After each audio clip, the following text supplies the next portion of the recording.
Hello everyone, welcome to learning science. आज का हमारा टॉपिक है एवरेज काइनेटिक एनर्जी, जिसको हम ई नॉट बार के साथ डिनोट करते हैं। सबसे पहले हम न्यूमेरिकल करेंगे कॉपी पर, ठीक है, फिर देखेंगे बुक में। टॉपिक का नाम है एवरेज काइनेटिक एनर्जी, जिसको हम डिनोट करते हैं ई नॉट बार के साथ। ई नॉट बार जो है वो हमारा बराबर होगा integration from zero to E F naught, E जो कि हमारा एनर्जी है, फिर उसके साथ आएगा D E which is our density of states. ठीक है, कितने डेंसिटी ऑफ स्टेट्स है उनका एनर्जी को इंटू करना है और इंटीग्रेट करना है ज़ीरो से लेकर ई एफ नॉट तक, divided by integration from zero to E F naught density of states आएगा। तो ये है हमारे एवरेज एनर्जी का फॉर्मूला। हमने पहले किया था कि जो इंटीग्रेशन है ज़ीरो से लेकर ई एफ नॉट तक, D E small D E जो है वो बराबर होता है टोटल नंबर ऑफ इलेक्ट्रॉन्स के। तो उसके जगह पर हम कैपिटल एन लिखेंगे, बाकी सारे टर्म्स सेम होगा। ठीक है, इसके जगह पर हमें लिखना है एन। नाउ एन को हम इंटीग्रेशन के बाहर लिखेंगे, ठीक है, तो 1/n आएगा क्योंकि n जो है वो डिवाइड में होगा। फिर उसके बाद हमें लिखना है integration from zero to E F naught E D E और स्मॉल डी ई। इस टर्म को हमने अलग से लिखा है, इंटीग्रेशन को उसके बाद लिखा है, और ये टर्म जो है वो डिवाइड में है तो 1/n आएगा। अब यहाँ पर जो डेंसिटी ऑफ स्टेट्स है उसको भी हमने पहले वाली वीडियो में निकाला था, उसके वैल्यू को पुट करना है, और एनर्जी और इंटीग्रेशन को हम यूं ही रखेंगे। तो हमें लिखना होगा integration from zero to E F naught energy, फिर डेंसिटी ऑफ स्टेट्स के जगह पर उसका वैल्यू हम पुट करेंगे, जो कि हमारा बराबर होगा 1/3π²। डी ई का वैल्यू पुट कर रही हूँ, ठीक है। फिर आएगा 2m divided by h cross का स्क्वायर होल पावर 3:2। फिर आएगा एनर्जी जो कि है e⁻³ अब ये जो टर्म है वो एनर्जी नहीं है, इसलिए वो इंटीग्रेशन के बाहर आएगा। तो हम लिखेंगे यहाँ पर 1:n, 1 डिवाइडेड बाय n सबसे पहले, फिर उसके बाद इस टर्म को लिखेंगे जो कि हमारा है 1/3π², 2m divided by h cross square whole power 3:2। फिर उसके बाद हम रिमेनिंग टर्म को लिखेंगे जो कि है हमारा integration from zero to E F naught E और e⁻³ when the basis are same, powers are added करना है। 1 + 3:2 कितना होगा? 2 1 2 होगा सबसे पहले, फिर डिवाइड में 2 आएगा दोनों के, 2 + 3 होगा 5, तो e⁻⁵ आएगा। बाकी सारे टर्म्स हमें यूं ही लिखना है, तो हमें मिलेगा 1:n इंटू 1 डिवाइडेड बाय 3π², फिर हमें लिखना है 2m divided by h cross square whole power 3:2। फिर आता है integration 0 from E F naught, फिर हमें लिखना है यहाँ पर e⁻⁵ when the basis are same, powers are added किया है। Integration of x power n जो है वो बराबर होता है x power n+1 divided by n+1 के, तो उसको हम यहाँ पर लिखेंगे, बाकी सारे टर्म्स सेम है। तो यहाँ पर आएगा e⁻⁵ + 1 डिवाइडेड बाय 5:2 + 1, लेकिन ऐसा नहीं आता है, यहाँ पर कहीं कुछ मिस्टेक हुआ है। जो डेंसिटी ऑफ स्टेट है हमारा, वहाँ पर मिस्टेक हुआ है वैल्यू में, ठीक है। यहाँ पर e⁻1:2 है और यहाँ पर डिवाइड में 2π² है, 3π² नहीं।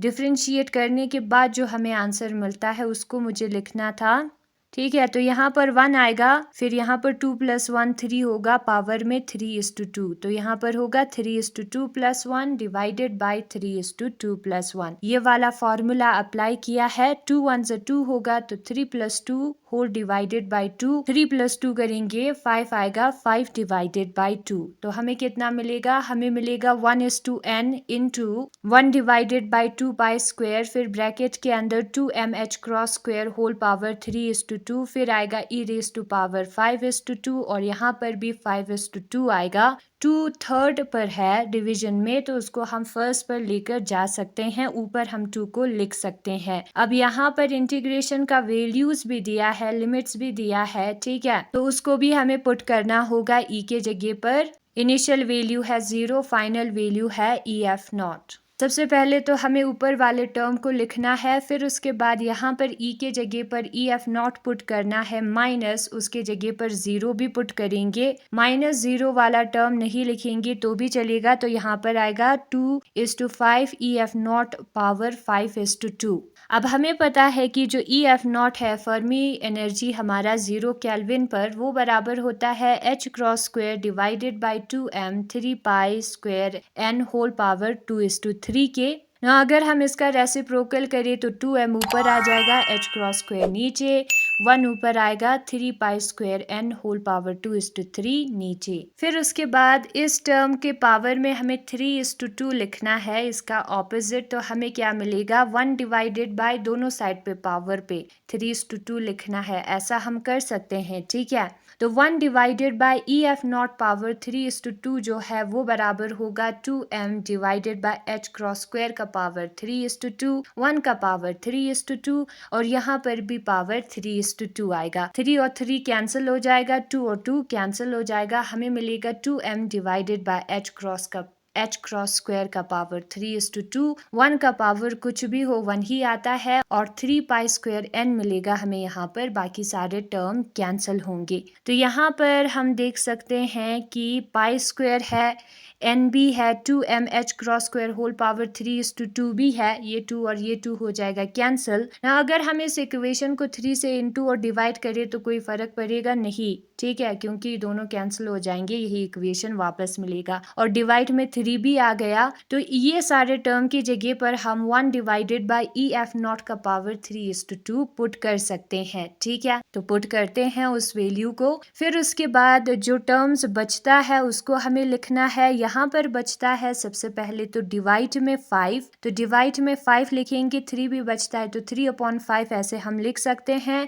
और बचता है यहाँ पर E F naught whole power 5:2। फिर उसके बाद हमें क्या करना है, 1 का पावर 3:2 1 ही आता है, पावर कुछ भी हो, ठीक है, उसको लिखना है, और ई एफ नॉट का पावर भी 3:2 आएगा। फिर यहाँ पर 3:5, 3 डिवाइडेड बाय 5 हम लिखेंगे इनटू ई एफ नॉट का पावर 5 डिवाइडेड बाय 2 हम लिखेंगे, ठीक है। फिर ई एफ नॉट का पावर 3 डिवाइडेड बाय 2 को अगर हम ऊपर लेकर जाएंगे तो माइनस बन जाएगा, पावर में जो टर्म है -3 डिवाइडेड बाय 2 आ जाएगा, और बाकी सारे टर्म्स सेम है। अब यहाँ पर when the basis are same powers are added करते हैं, दोनों के डिवाइड में 2 है, 2 लिखेंगे, 5 - 3 2 होता है, 1 आएगा यहाँ पर, ठीक है। तो ई रेस टू पावर 1 आएगा यहाँ पर, तो हमें मिलेगा 3 divided by 5 E F not, power में 1 है, नहीं लिखेंगे तो भी चलता है, ई एफ नॉट मिलेगा। तो हमारा जो एवरेज एनर्जी है ई नॉट बार वो बराबर होगा 3 divided by 5 E F not के, और यही चीज हमें निकालना था, यही है हमारा एवरेज काइनेटिक एनर्जी। इससे पहले वाले वीडियो में मैंने कहा था कि जो एफ ऑफ ई है वो 0 होता है 0 केल्विन पर, यानी कि फर्मी एनर्जी लेवल के ऊपर जितने भी लेवल है वो खाली होंगे, वो 0 केल्विन के लिए है, ठीक है। लेकिन जब टेम्परेचर 0 केल्विन नहीं टी होता है उस वक्त एफ ऑफ ई 0 नहीं होता, वो बराबर होता है 1 divided by E minus E F upon के टी के। तो ये चीज आपको ध्यान में रखना है, एक्साइटेड स्टेट में 0 केल्विन जब नहीं होता है तब ऊपर इलेक्ट्रॉन्स हमें मिलता है, ओके। तो कंफ्यूज नहीं होना है। नाउ अपने टॉपिक पर आते हैं, average kinetic energy. Average kinetic energy को हम ई नॉट बार से डिनोट करते हैं, और वो हमारा बराबर होगा integration from 0 to E F naught E D E divided by integration from 0 to E F naught D E के।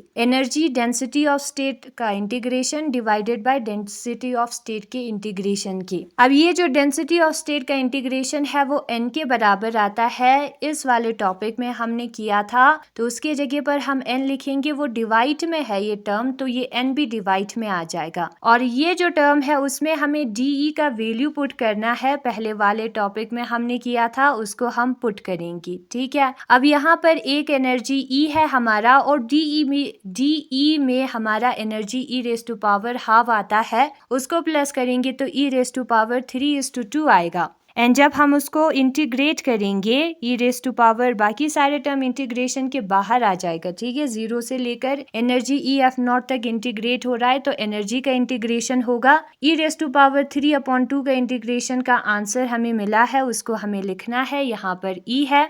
फर्मी एनर्जी उससे पहले हमने किया था, वो जो है इतना होता है, उसके वैल्यू को हमें यहाँ पर पुट करना है तो हमें मिलेगा E naught bar is equal to 3:5 E F naught, और यही है हमारा एवरेज काइनेटिक एनर्जी। ये दूसरे वाला बुक है, उससे भी आप कर सकते हो। यहाँ पर क्या लिखा है, जो एवरेज काइनेटिक एनर्जी है उसे हमें निकालना है 0 केल्विन पर। 0 केल्विन पर सारे इलेक्ट्रॉन्स का एनर्जी जो है वो ई एफ से कम होगा, फर्मी एनर्जी से। तो फर्मी फंक्शन जो है उस केस में इतना होगा, 1 के बराबर होगा, ठीक है। सारे फिल्ड होंगे और सारे इलेक्ट्रॉन्स का एनर्जी फर्मी एनर्जी से कम होंगे, इसलिए वो एक्साइट नहीं हुआ है। और हमने ये भी प्रूफ किया था कि जो नंबर ऑफ एनर्जी स्टेट्स है पर यूनिट एनर्जी रेंज, जिसको हम डेंसिटी ऑफ एनर्जी कहते हैं, वो जो है इतना होता है। एवरेज काइनेटिक एनर्जी को हम कैसे लिखते हैं, एवरेज काइनेटिक एनर्जी को 1 divided by n integration from 0 to E F E D E F E D E के बराबर होता है। हमने पहले वाले बुक में एफ ई के वैल्यू को पुट नहीं किया है क्योंकि 0 केल्विन पर Fe1 होता है, इसलिए पुट नहीं किया है। अगर 0 केल्विन नहीं है तो आपको Fe भी लिखना होगा, ठीक है। Fe के जगह पर 1 पुट किया है, फिर उसके बाद यहाँ पर 1:n हम लिखेंगे, एनर्जी का E हम लिखेंगे, DE का वैल्यू हम लिखेंगे, ठीक है। e रेस टू पावर 3:2 आएगा, इसको इंटीग्रेट करेंगे तो e रेस टू पावर 5:2 और आगे 2:5 आएगा। फिर उसके बाद हमें इनिशियल और फाइनल वैल्यूज को पुट करना है। इंटीग्रेशन में 0 और EF भी लिखा है ना, तो उनको हमें पुट करना है। सबसे पहले E के जगह पर EF हमें पुट करना है, फिर माइनस लिखना है, E के जगह पर 0 पुट करेंगे, 0 आएगा, ठीक है। तो डायरेक्ट हम EF वाला वैल्यू भी लिख सकते हैं, 0 वाले को नहीं लिखेंगे क्योंकि -0 करेंगे तो वही टर्म आएगा। फिर उसके बाद एवरेज एनर्जी जो है वो हमारा इतना आएगा। नाउ हमें ये भी पता है कि जो n है वो इतना होता है, ठीक है। तो उसका वैल्यू अगर हम यहाँ पर पुट करेंगे तो n जो है वो डिवाइड में है। यहाँ पर आप क्लियरली देख सकते हो, वॉल्यूम कैंसिल हो जाएगा और 2m भी कैंसिल हो जाएगा, h का स्क्वायर भी कैंसिल हो जाएगा और यहाँ पर जो है बहुत सारे टर्म जो है वो कैंसिल हो जाएंगे और हमारा एवरेज एनर्जी जो है वो बराबर होगा। एवरेज एनर्जी को ऐसे भी रिप्रेजेंट करते हैं 3:5 EF के। तो जो एवरेज काइनेटिक एनर्जी है एक फ्री इलेक्ट्रॉन का 0 केल्विन पर, वो बराबर होता है 3:5 फर्मी एनर्जी के, ठीक है। और यही है आज का हमारा टॉपिक। Thanks for watching.